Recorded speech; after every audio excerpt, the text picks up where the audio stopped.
It's genuinely funny to me that people thought the discussion about Smash would end after November 1st, because we would know all the characters by then and have no reason to continuously make Smash threads about which character is in or out. The announcement of DLC was the kiss of death to these people, meaning instead of enduring one more month of daily Smash threads, it's been dragged out to at least a 2-year minimum. Today I'm here to play devil's advocate and use information that we already have to figure out who our DLC fighters may be. A huge data mine revealing all of the spirits in Smash Ultimate was leaked not too long ago, and I'm not talking about the supposed leakers on GameFAQs, I'm talking about physical copies of the game. With this, over 1,000 memorable or literal Who characters across Nintendo's history have been found, but there are some noticeably absent characters amongst that list, a list where seemingly every character ever makes the cut. This video will be discussing these characters and their potential as being DLC fighters. However, due to the nature of this video, there will be some spoiler-related territory to be tread. A lot of things I will be referencing have not officially been revealed yet and are coming from leaked copies of the final build of the game.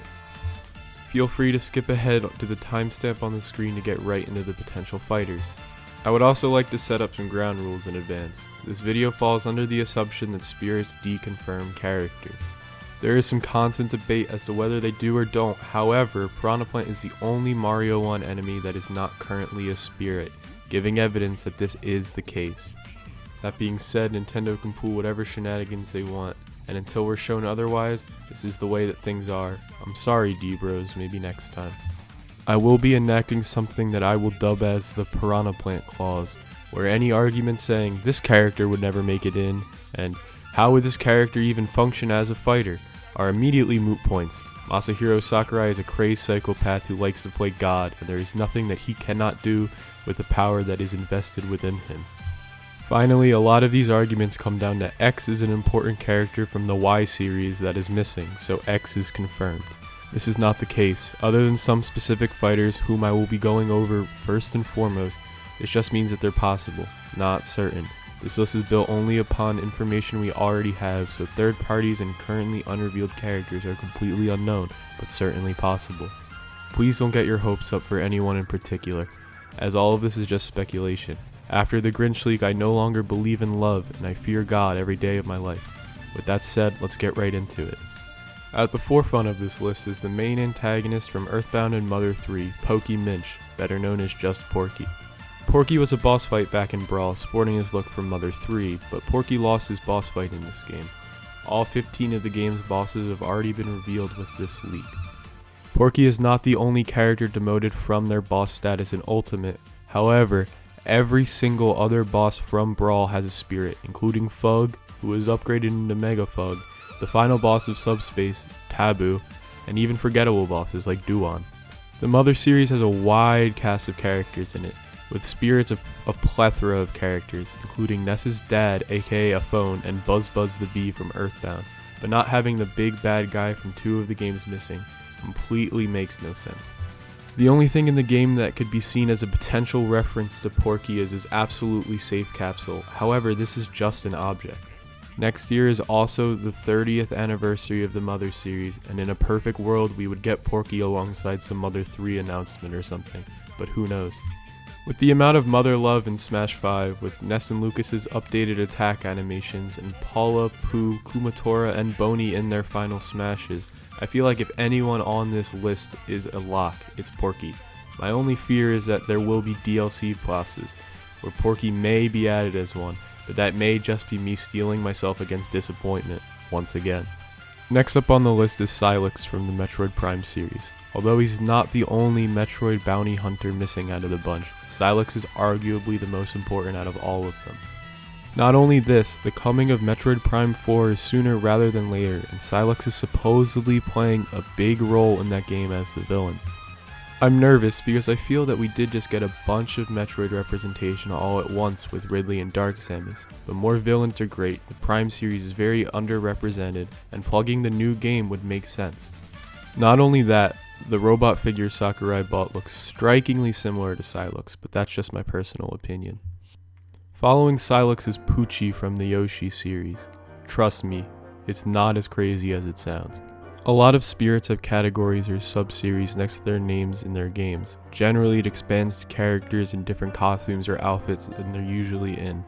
For example, we have Mario characters and outfits from the sports games, like Waluigi on a motorcycle. In the case of Yoshi, Yoshi is a fighter spirit, and we also have Yarn Yoshi as a regular spirit. However, in the case of Poochie, we have a Yarn Poochie spirit, but there is no normal Poochie to be seen anywhere in the game.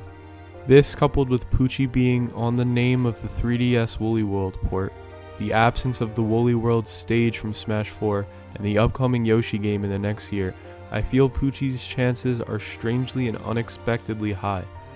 After all, Yoshi is the only character out of the original 8 to not have more than one rep. And again, don't forget about that Piranha Plant clause. Next up is Adeline from Kirby 64. This character may not have nearly as much clout as some of the other characters in the Kirby cast, but within the recent years and her beloved return in Kirby Star Allies, I feel it's not impossible. Not only is Adeline missing from the spirits list, there is not a single Kirby 64 spirit in Ultimate to my knowledge. This is important because using her Star Allies appearance as a reference, not only does she use her companion ribbon to fly and use some moves, she also paints some of the enemies from the game, summoning them for an attack. The Inklings being a paint-related character makes this one tougher on me, and unfortunately I don't think there is as much solid evidence for this character as, say, Porky, but even still, Kirby has not had a new rep since Brawl, and if we can't get D, something's got to give eventually. Going into more distant territory, I think that Banjo and Kazooie may still have a chance even after the travesty was their deconfirmation in the Grinch League. We do have two of Rare's IPs represented as spirits, being Jet Force Gemini and Blast Corps, that went unused. Rare is also credited a total of 12 times in the credits of the game, but these may be in reference to the Donkey Kong Country music within the game, such as Gangplank Galleon for example. Speaking of cut content, Data Miner has also dug up music tracks from the Monster Hunter series and some Style Savvy songs, even though the Hunter and Savvy Trendsetter are nowhere in the game as spirits. I know that Rathalos is featured as a boss in the game, but it would only need one track for the boss fight, meaning that there is some chance for the Hunter to get some form of representation. As for Style Savvy, I don't know exactly how a fashion game rep would work in Smash, but I can't forget the Piranha Plant clause. These are the characters that I feel have the most evidence going for them, however that isn't to say that they're the only missing characters as spirits. Other recognizable characters missing are Rayo1 from Custom Robo, Travis Touchdown from No More Heroes, Cosmos from the Xeno series, Tibby from Rhythm Heaven, Lloyd from the Tails series, Deathborn from F-Zero, and I never thought I'd be saying this unironically, but the MC from Fossil Fighters, a personal favorite game of mine. Other than that, that's about it. I feel any of these characters have a realistic chance of getting into Super Smash Bros. Ultimate in one way or another.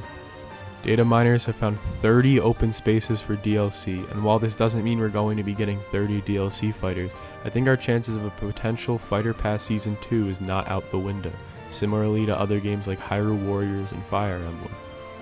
Outside of this list, the chance of a Fire Emblem 3 houses reps such as Eldegard or a Generation 8 Chill Pokemon are not unrealistic, and although these two franchises are literally my two favorite Nintendo IPs other than the Mother series, I'd rather die than get another fighter from these series. With that said, I hope you enjoyed this video, and I look forward to fighting some of you online as Porky in the future.